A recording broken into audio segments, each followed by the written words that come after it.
Hello aspirants, आज हम बात करेंगे हड़प्पा सभ्यता की। तो सबसे पहले देखते हैं हड़प्पा सभ्यता के साथ साथ अन्य जो सभ्यता थी वो भी दुनिया में फैली थी। जैसे मेसोपोटामिया सभ्यता ये थी, दजला फराग नदी किनारे, मिस्र की सभ्यता नील नदी किनारे। ये सब क्या थी? समकालीन सभ्यताएं थी। सबसे बड़ी सभ्यता अपने समकालीन सभ्यताओं में एक थी। कौन सी थी? हड़प्पा सभ्यता थी। ठीक है। और हड़प्पा सभ्यता की जानकारी 1826 में चार्ल्स मैसन ने दी थी। 1826 विलियम ब्रांटन ने कराची से लाहौर के रेलवे निर्माण में यहाँ के ईंटों का प्रयोग किया था। ठीक है। यहाँ पर उत्खनन का नेतृत्व किया था भारत महानिदेशक जॉन मार्शल ने। और 1921 सर्वप्रथम दयाराम साहनी ने हड़प्पा की खोज की थी। और 1922 में आरडी बनर्जी ने मोहनजोदड़ो की खोज की थी। ठीक है। और ये कैसी थी? ये नगरी सभ्यता थी और ताम्र पाषाणी सभ्यता थी। पृष्ठभूमि अगर पूछा जाए कैसी थी हड़प्पा सभ्यता, तो कैसी थी? ताम्र पाषाणी थी। और ये कांस्य युग की सभ्यता थी। ये कुछ पूछा जा सकता है कि इसकी पृष्ठभूमि कैसी थी, तो ताम्र पाषाणी थी। फिर हम बात करते हैं इसके मुख्य केंद्र क्या थे? भारत पाकिस्तान। ठीक है। अगर ये पूछा जाए कि कितने देशों में हड़प्पा सभ्यता फैली थी, तो 3 देशों में, भारत, पाकिस्तान और अफगानिस्तान। और अगर हम बात करें क्षेत्र कितना था, तो कितना था देख लीजिए, 12,99,600 वर्ग किलोमीटर। बड़े शहर थे हड़प्पा और मोहनजोदड़ो। सबसे बड़ा शहर था वो तनहुदड़ो था। और हड़प्पा पर और देख लेते हैं, मिस्र की सभ्यता से 20 गुना बड़ी और मिस्र और मेसोपोटामिया के संयुक्त क्षेत्र से 12 गुना बड़ी थी। कौन सी? हड़प्पा सभ्यता। 40 बस्तियाँ सिंधु और उसकी सारी नदियों के किनारे स्थित थी। कुल 1114 से अधिक बस्तियाँ थी। 1100 बस्तियाँ सरस्वती के किनारे थी। 250 सिंधु सरस्वती से हटकर थी। अफगानिस्तान में मुंडागैग एवं शर्त हुई। इतना खैर डिटेल में तो मैं रिवीजन नहीं कर पाऊंगी, बाकी आप देख सकते हैं 3 देशों फैली हुई है। ठीक है। और भारत में कहाँ पे? पंजाब, हरियाणा, यूपी, राजस्थान, गुजरात, महाराष्ट्र, जम्मू कश्मीर। और पश्चिमी उत्तर भारत में फैली हुई है कहाँ पे? बलूचिस्तान में होगा, सुतकांगे, सोतकागो, बालाकोट और द्वारघाट। फिर सिंध में कौन सा? मोहनजोदड़ो, चनहुदड़ो, जोदेड़ो, अमरी, कोटदीजी, अलीमुराद, रानी हुंडई। पंजाब में हड़प्पा, डेरा इस्माइल खान, खान गुमला, चक्रपुरवाने और जलीलपुर। इसके बाद हम देख लेते हैं भारत में सिंधु सभ्यता के सबसे सर्वाधिक जो वो क्षेत्र है वो कहाँ पे? गुजरात में है।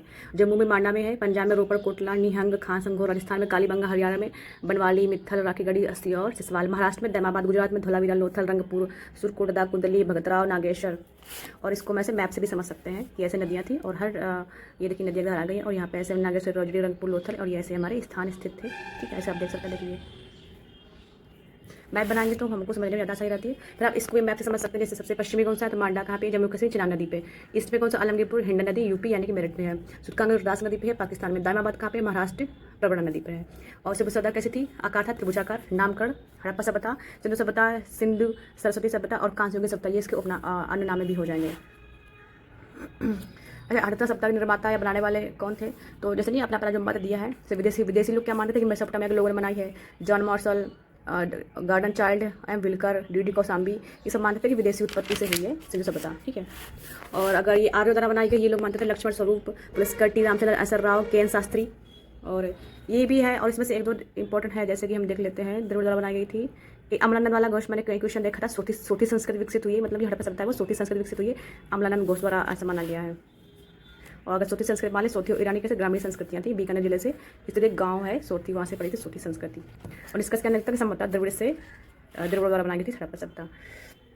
इसका नगर नियोजन देख लेते हैं। सिंधु सभ्यता का नगर नियोजन कैसा? जैसे ये उसका मुख्य हाईवे था। ठीक है। और यहाँ पे क्या होते थे? हमारे घर होते थे। तो ये जो गलियाँ होती थी, ये तो ये और जो सड़क दरवाजे होते थे कहाँ पे खुलते थे? गलियों की तरफ खुलते थे, ना कि हाईवे की तरफ खुलते थे।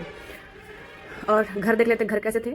बीच में अभी आप लोग भी देखते हो कि आप लोग बस बहुत लोगों के घर बने भी होंगे। बीच में आंगन रहता था, उसके आसपास दरवाजे, जैसे एक ये रूम हो गया, इसका दरवाजा हो गया, यहाँ पे रूम हो गया, इसका दरवाजा हो गया, ऐसे अगल बगल। और यह बीच में आंगन होता था, यहाँ पे वॉशरूम होता था। ठीक है, ये मेन गेट होता था। और यहाँ पे क्या होता? ये जो भी वॉशरूम का पानी निकलने निकासी होता, यहाँ पे गड्ढा होता था और मेन नाली ऐसे जाती थी। दरवाजा मुख्य सड़क पर ना खुले कहाँ खुलते थे? गली की ओर खुलते थे। और प्रत्येक सड़क 2 भागों में बटा हुआ था। और इसमें भी काफ़ी क्वेश्चन बनते हैं। इसे अपवाद स्वरूप कालीबंगा नगर एवं दुर्ग अलग दीवार से घिरे थे। बाकी में क्या कहा जाता है कि जो थे वो सब लोग वो दुर्ग से घिरे हुए थे, लेकिन कालीबंगा इसका अपवाद भी है।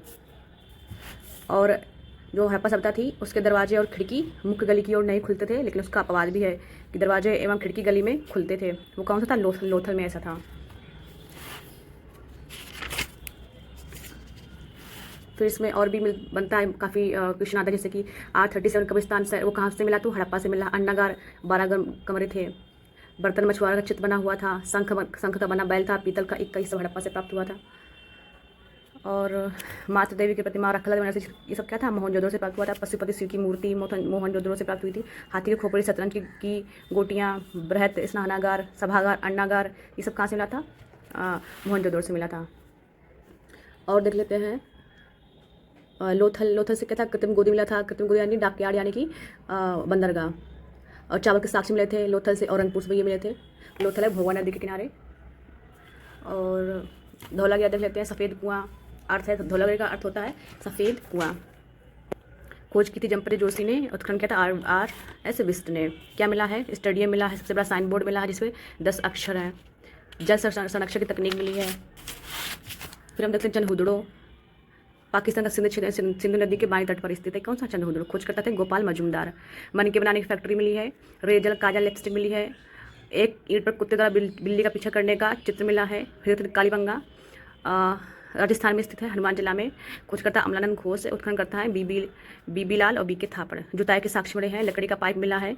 अग्निवेदियाँ मिली है। ये क्वेश्चन आ चुका है, जो मैंने निशान लगाया हुआ, ये क्वेश्चन आ चुका है, इंपॉर्टेंट भी है। ठीक है, तो ऐसे आप ये राखीगढ़ी कहाँ पे, हरियाणा में है। और भारत में सबसे बड़ा हड़प्पा कल स्थल है वो है राखीगढ़ी। सबसे बड़ा जो हड़प्पा कल स्थल है वो है राखीगढ़ी। कहाँ पे, इंडिया में। एक ही कब्र में कुत्ता एवं मनुष्य को दफनाया गया है। तांबे की कुल्हाड़ी मिली है।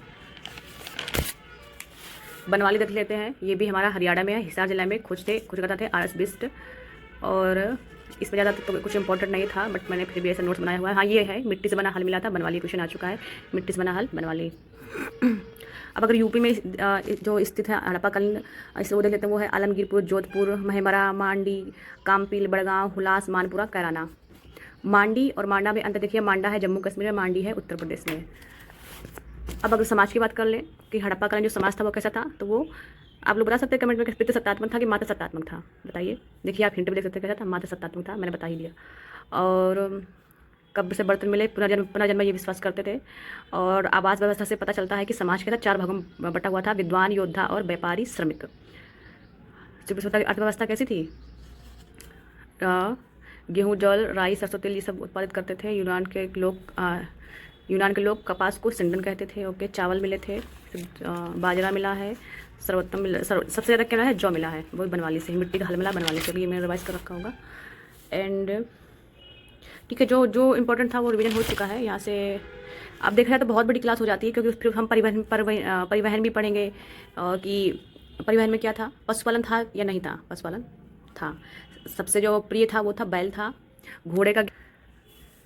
ठीक है, फिर ये मैंने ऐसे बना रखा है नदी के किनारे, मेसोपोटामिया विदेशी व्यापार से। हाँ, ये क्वेश्चन बन सकता है कि विदेशी व्यापार सर्वाधिक कहाँ से था, मेसोपोटामिया से था। ठीक है, डिलमुन, माकुन, इसके बाद यहाँ से था मेसोपोटामिया, डिलमुन और माकन। ठीक है, तो ये आज था हड़प्पा सभ्यता का रिवीजन। कल से नेक्स्ट देखेंगे। एक क्लास में इतना नहीं हो पाएगा, क्योंकि पढ़ने के लिए बहुत कुछ होता है। लिखने का तरीका भी देख सकते हैं, चित्रात्मक लिपि थी। सर्वाधिक चित्र जो मिला वो मछली का मिला था, सर्वाधिक अक्षर था U आकार का मिला था। ओके, तो आज के लिए इतना ही रखते हैं।